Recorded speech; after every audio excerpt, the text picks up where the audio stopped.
opportunément l'association HAS des médecins en choc Casablanca, Maroc et l'association internationale des étudiants en médecine de m'avoir invité pour le lancement de ce premier épisode de ce nouveau programme Parlons CAT en 30 minutes. Le programme HAS-AIM Parlons CAT en 30 minutes. Alors, nous allons aborder ce soir la thématique de l'insuffisance rénalienne aiguë, qui est une urgence thérapeutique, une pathologie grave, une pathologie mortelle si le diagnostic n'est pas établi précocement et si le traitement n'est pas été instauré en urgence. On va voir que c'est une pathologie dont le tableau clinique est pas spécifique, trompeur et incomplète, ce qui rend les diagnostics souvent difficiles. On va voir qu'elle a beaucoup de complications hydroélectrolytiques et métaboliques graves, ce qui impose vraiment la prise en charge dès la suspicion clinique avant même de confirmer les diagnostics sur le plan biologique.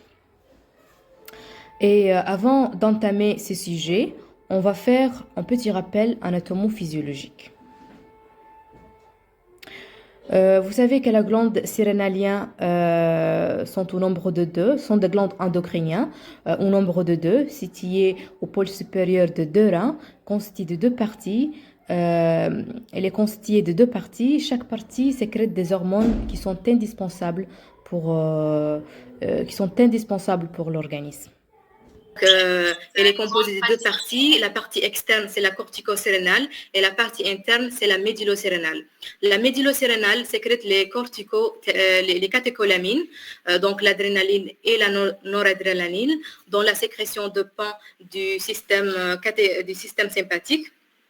Et on a aussi la deuxième partie, la partie en périphérie, c'est la cortico-sérénale, composée de trois zones. Chaque zone sécrète des hormones spécifiques.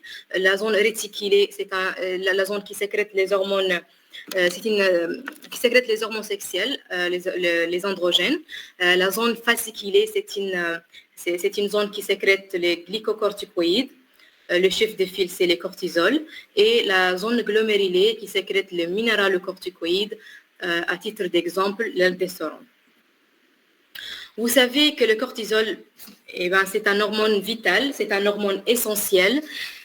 C'est l'hormone de stress, c'est l'hormone qui nous permet de s'adapter face à une situation de stress telle que douleur, choc émotionnel, traumatisme, infection, etc. Le cortisol, faut savoir que le cortisol est sécrété par la glande surrénale et sa sécrétion, elle s'est faite par le biais d'une cascade hormonale. Ça commence au niveau de l'hypothalamus. Donc, en face à une situation de stress, l'hypothalamus va sécréter l'hormone CRH, corticotrophine releasing hormone, qui va à son tour stimuler l'hypophyse. Et l'hypophyse, à son tour, va sécréter la CTH, qui va stimuler les récepteurs cortico-sérénaliens pour stimuler la sécrétion de cortisol. Il faut savoir également qu'il est un système de rétrocontrôle négatif parce que le système essaye d'adapter l'organisme, essaye d'adapter aux besoins du corps. D'accord. Donc, quand on aura une augmentation de cortisol, on va avoir un rétrocontrôle négatif pour arrêter la sécrétion de la CTH. Il faut savoir également que le cortisol suit un rythme nictéméral. C'est augmenté en début de journée, vers 6h, 8h, pour permettre à l'organisme de s'affronter face au stress de ce nouvel jour. Et il va être très basse à la fin de journée pour permettre l'accalmie d'une nuit. Faut savoir aussi que le cortisol a plusieurs rôles. Elle augmente le catabolisme protidique de l'hypogénèse. Elle stimule la néoglycogénèse. Donc, on va voir par la suite que si le cortisol, si on a un déficit en cortisol, le résultat, c'est l'hypoglycémie. Le cortisol augmente le tonus vasculaire, donc ça va gérer la tension artérielle. Elle a un effet anti-inflammatoire et antipyrétique. Et comme je viens de vous dire, le cortisol permet de gérer les situations de stress. Et vous savez que le stress est un phénomène indissociable de la vie. Alors, ça, c'était pour les glucocorticoïdes. Pour les minéralocorticoïdes, ce sont une classe d'hormones stéroïdiens qui régulent l'équilibre hydrique est salin. Donc, elle augmente le fuite de NA+ dans les urines. Donc, ça entraîne une hyperhydratation intracellulaire et une déshydratation extracellulaire. Il faut savoir que le mineral corticoïde est contrôlé et régulé par le système rénine-angiotensine et par le système de l'axe hypothalamo-hypophysaire. Donc, quand on a une insuffisance rénalienne d'origine centrale, le mineral corticoïde reste conservé. Pour les androgènes, l'insuffisance en androgène sérénalien n'a aucune conséquence. Alors, tout d'abord, il faut savoir que l'insuffisance sérénalienne, ça peut être dit à un déficit complet ou un déficit partiel de production et de sécrétion des hormones du cortex sérénalien. Cela va nous donner des possibilités de maladies, soit d'origine périphérique primaire, c'est la classique maladie d'Addison, soit d'origine centrale secondaire au niveau de l'axe hypothalamo-hypophysaire, et ça, ce qu'on appelle l'insuffisance sérénalienne corticotrope. Alors, l'insuffisance en ces hormones, l'insuffisance sérénalienne aiguë peut entraîner une mortalité, peut mettre en jeu le pronostic vital si le diagnostic n'est pas fait au bon moment et si le traitement n'est pas approprié. D'accord? Et on va voir durant la présentation que la prévention par l'éducation thérapeutique du patient et son entourage, vraiment, c'est très, très important. Et vu que c'est une pathologie grave, vu que c'est une pathologie qui peut engager le pronostic vital, il ne faut jamais méconnaître une insuffisance sérénalienne aiguë. Alors, quand penser à l'insuffisance sérénale aiguë, eh bien, toujours, il faut penser à l'insuffisance rénale aiguë, surtout devant des situations, des circonstances évocateurs, surtout devant des signes cliniques évocateurs et bien sûr devant des signes biologiques évocateurs. On va voir les circonstances de survenue. Alors, il y a plusieurs circonstances qui peuvent déclencher la décompensation en insuffisance rénale aiguë, à savoir... La première situation, c'est si l'insuffisance rénalienne est méconnue,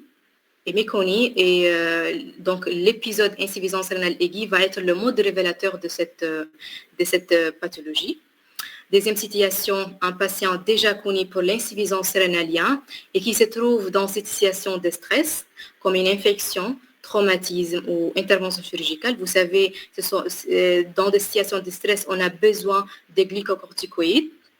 Et si le patient est connu insuffisant sérénalien, il doit augmenter les doses. Et s'il est déjà insuffisant sérénalien et n'augmente pas les doses, il va se retrouver dans une situation de dose insuffisante. Et donc, ça va nous donner un insuffisance sérénalien aiguë. La troisième situation, c'est l'arrêt des traitements. Vous savez que le traitement de l'insuffisance rénalienne aiguë, c'est un traitement à vie. Donc, si le patient interrompt son traitement, c'est un facteur déclenchant de l'insuffisance rénale aiguë. Et la quatrième situation, régime hyposodé. Vous savez que régime sans sel, c'est un régime à proscrire chez les insuffisants rénaliens parce qu'elle entraîne une hyponatrémie et l'hyponatrémie aggrave l'insuffisance rénalienne. Il y a aussi certains médicaments qui sont contre-indiqués en cas d'insuffisance rénalienne aiguë, tout simplement parce qu'ils entraînent une déshydratation et la déshydratation, c'est un facteur déclenchant de l'insuffisance rénalienne aiguë. Donc, ces deux traitements sont contre-indiqués chez un insuffisant rénalien. Pour la présentation clinique, vous devez savoir que tous ces signes-là, ce sont des signes pas spécifiques pour l'insuffisance rénalienne aiguë, mais quand même, devant ces signes, il faut évoquer l'insuffisance rénalienne aiguë, à savoir l'hypotension, qui est causée par la diminution de cortisol et de l'aldostérone. Il faut savoir également, notez bien que l'hypotension, on va le trouver uniquement chez les personnes déjà connues normotendues. Si le patient est déjà connu hypertendu sous traitement, eh bien, s'il a une insuffisance rénalienne aiguë, on va trouver sa tension est normale. Et donc, toujours penser, si vous êtes devant un patient avec une tension normale, alors qu'il était déjà connu hypertendu, eh bien, c'est pas normal. Il faut penser à l'insuffisance rénalienne aiguë. Alors, on peut avoir aussi une tachycardie, même collapsis, et voire même un état de choc. Pour les troubles digestifs, c'est causé par la diminution d'aldostérone. Vous savez que l'aldostérone permet le changement d'ion au niveau de la paroi abdominale. Donc, quand on a un déficit en aldostérone, donc cela va se manifester sur le plan digestif par de douleurs abdominales, vomissements, nausées, anorexie et diarrhée. Bon, ça peut nous orienter ou ça peut faire évoquer les tableaux dans tableau chirurgical, abdomen chirurgical. Mais si vous faites l'examen, faites l'examen clinique, vous allez trouver que l'abdomen est souple, c'est qui vous élimine déjà l'urgence chirurgicale, donc et faire penser vers une autre étiologie telle que l'insuffisance sérénalienne. La déficit en aldostérone entraîne aussi une fuite sodée, une hyperhydratation intracellulaire et donc déshydratation extracellulaire. Se manifeste cliniquement par des plis cutanés, une hypotonie globoculaire, etc.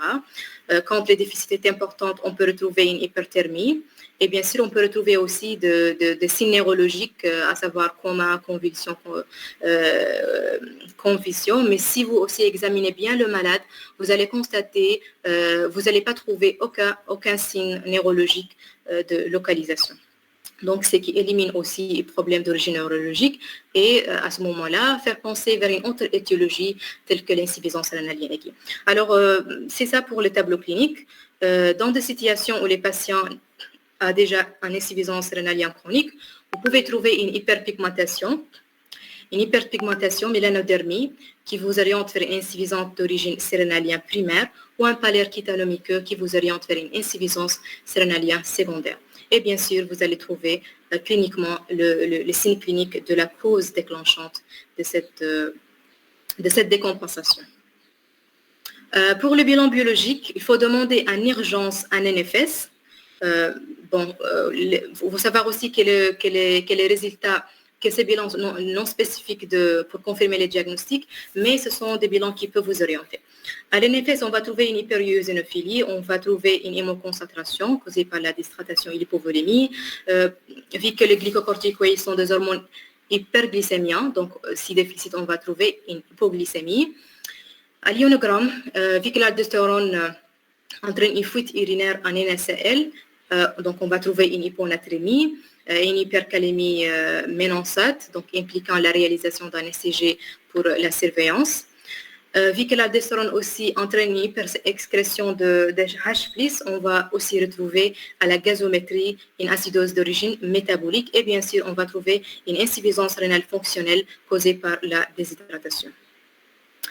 Le bilan biologique vraiment qui est spécifique et qui confirme les diagnostics de l'insuffisance rénalienne aiguë, c'est l'hormonologie. Mais il faut savoir qu'il ne faut pas attendre la confirmation pour commencer le traitement. C'est vraiment urgent. Donc, dès la suspicion de diagnostic, vous pouvez commencer d'effectuer en même temps le prélèvement sanguin pour confirmer les diagnostics ultérieurement, mais il faut commencer le traitement avant la confirmation biologique, hormonologique. Donc, la cortisol, pour les résultats, si le cortisol est normal, s'il est supérieur à 180 nanogrammes, s'il est inférieur à 50, ça confirme les diagnostics, mais s'il est entre 50 et 150, à ce moment-là, on doit faire d'autres tests pour confirmer les diagnostics.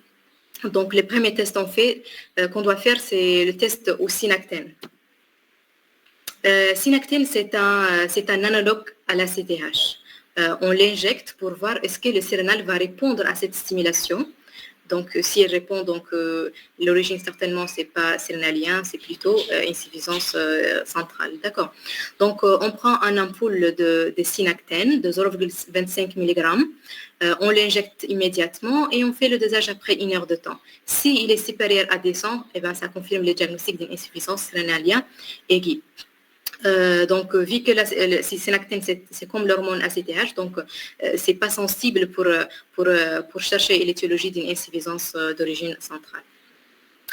Alors, pour le diagnostic de localisation, on dose pour voir est-ce que l'insuffisance sérénalienne est d'origine centrale par problème au niveau de l'axe hypothalamo-hypophysaire ou c'est plutôt périphérique au niveau de la glande elle-même. On doit doser l'ACTH. Si l'ACTH est élevé, eh ben, c'est périphérique. Et si l'ACTH est basse, eh ben, l'origine est centrale d'origine corticotrope. Veuillez m'excuser.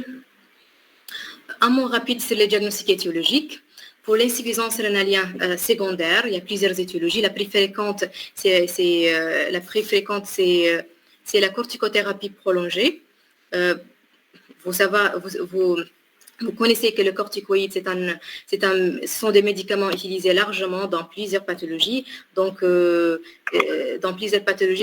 si l'arrêt est brutal, donc ça peut déclencher une insuffisance sérénalienne aiguë.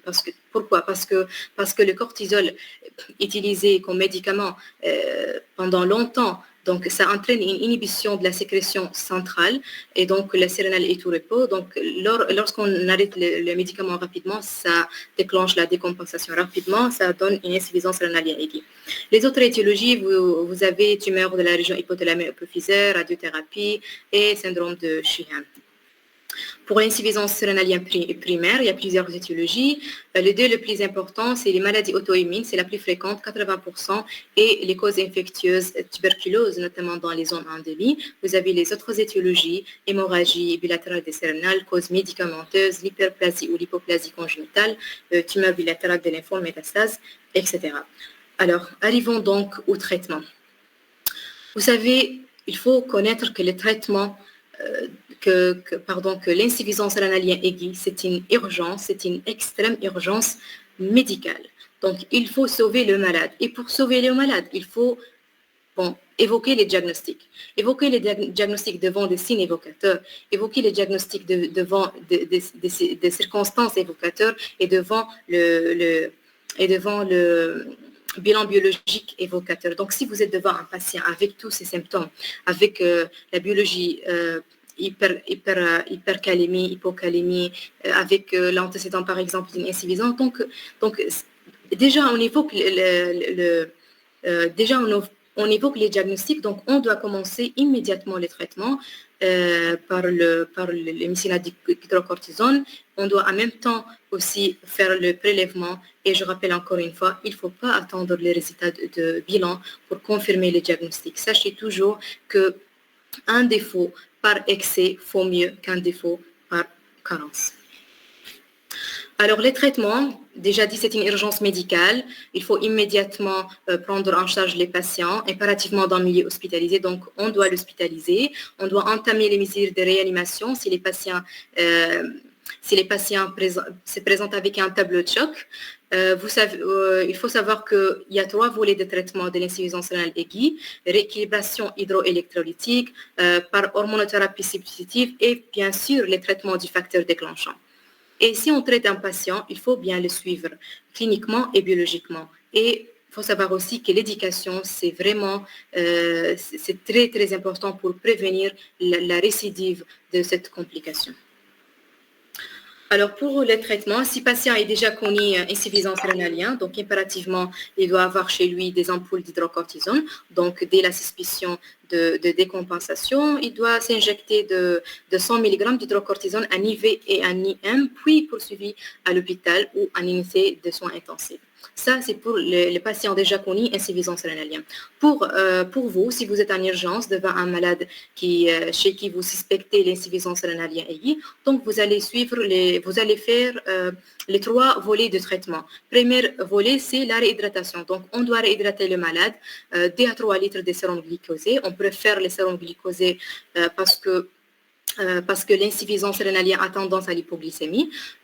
Donc, on va prendre 2 à 3 litres de sérum glycosé, additionner de 9 grammes de LACL, puis faire passer en 24 heures. Dans les premières heures, on doit injecter le premier litre dans le première demi-heure. Puis le reste, l'ordre de 6 à 8 litres dans le premier jour, les 24 premières heures. Et bien sûr, si le patient se présente avec un état de collapsis, le remplissage doit être fait par les macromolécules. Les deuxièmes volets de médicaments, de prise en charge, c'est l'hormonothérapie par les glycocorticoïdes. À titre d'exemple, les mycinate d'hydrocortisone. Donc, on prend 100 mg, on doit injecter au patient 100 mg tous les 6 à 8 heures pendant les premières 24 heures, puis on va diminuer la dose les deuxièmes jours et puis on va régresser ça le jour après jusqu'à arriver aux voies orales à base de 30 à 40 mg d'hydrocortisone. D'accord? L'hydrocortisone, c'est le meilleur traitement. Elle donne des effets excellents, mais si non disponible, on peut utiliser le prednisolone. Et bien sûr, chercher et traiter le facteur déclenchant de cette décompensation et notamment l'origine infectieuse. Pour la surveillance clinique, les constantes, fréquence cardiaque, tension artérielle, la glycémie, le poids, ausculter les malades aussi à la recherche de troubles cardiaques, bilan biologique, ionogramme chaque 4 heures, les CG pour surveiller parce qu'on a une hypercalémie. Et vraiment, il faut sachez que l'éducation, c'est la pierre angulaire de tout ça. Ça fait partie de la surveillance au long cours. C'est vraiment très important d'éduquer le malade. S'il est déjà connu insuffisance rénalienne, il faut reprendre l'éducation. Et si c'est aigu, il faut l'éduquer de nouveau. Éduquer de sa maladie et qu'est-ce qu'elle doit faire dans une situation de décompensation. Les traitements préventifs, donc c'est l'éducation à reprendre. Il faut que les patients et son entourage savent les signes de décompensation, savent les situations de décompensation, savent la conduite à tenir. Qu'est-ce que le patient doit faire quand il est dans une situation de stress, telle qu'une infection ou brûlure ou choc émotionnel, etc. Toutes les situations vraiment qui peuvent augmenter les besoins de glycocorticoïdes. Les patients qui ont l'insuffisance rénale doivent augmenter ces doses, doubler ou tripler ces doses d'hémicinate de cortisone. Il faut que les patients savent aussi les médicaments contre-indiqués à jamais utiliser pour lui, donc pas d'automédication. Il faut que le patient insuffisance rénalienne suive un régime diététique, repos dès que possible parce que l'effort augmente les besoins en glycocorticoïdes, suivre un régime normosodé et surtout pas suivre les régimes sans sel. Il faut que le patient avoir chez lui toujours l'hydrocortisone injectable en cas de besoin. Il faut donc tout simplement il faut expliquer aux patients les dangers d'arrêter le traitement, les dangers d'être dans une situation de stress et de ne pas augmenter la dose en hydrocortisone. Et bien sûr, chaque insuffisance rénalienne doit porter avec lui la carte d'Addisonien. Voici l'exemple. La carte d'Addisonien, c'est une carte où ici nous allons voir les coordonnées de malade et ici les choses qu'on vient de dire, les choses que l'insuffisance rénalienne doit l'éviter. Eh bien, j'arrive donc à la fin de la Donc, présentation. Si vous avez des questions, vous pouvez les En conclusion, l'insuffisance rénalienne, c'est une pathologie rare qui est grave. Il faut le penser à évoquer toujours. Les traitements peu coûteuses et accessibles à tout le monde. Et l'éducation, vraiment, c'est la chose la plus importante. C'est les traitements préventifs pour prévenir cette situation de décompensation qui peut mettre rapidement la vie du patient en danger. Alors voilà, c'est tout pour aujourd'hui. J'espère que ça a été clair pour tout le monde. Merci pour votre attention et en attente de vos questions. Merci beaucoup.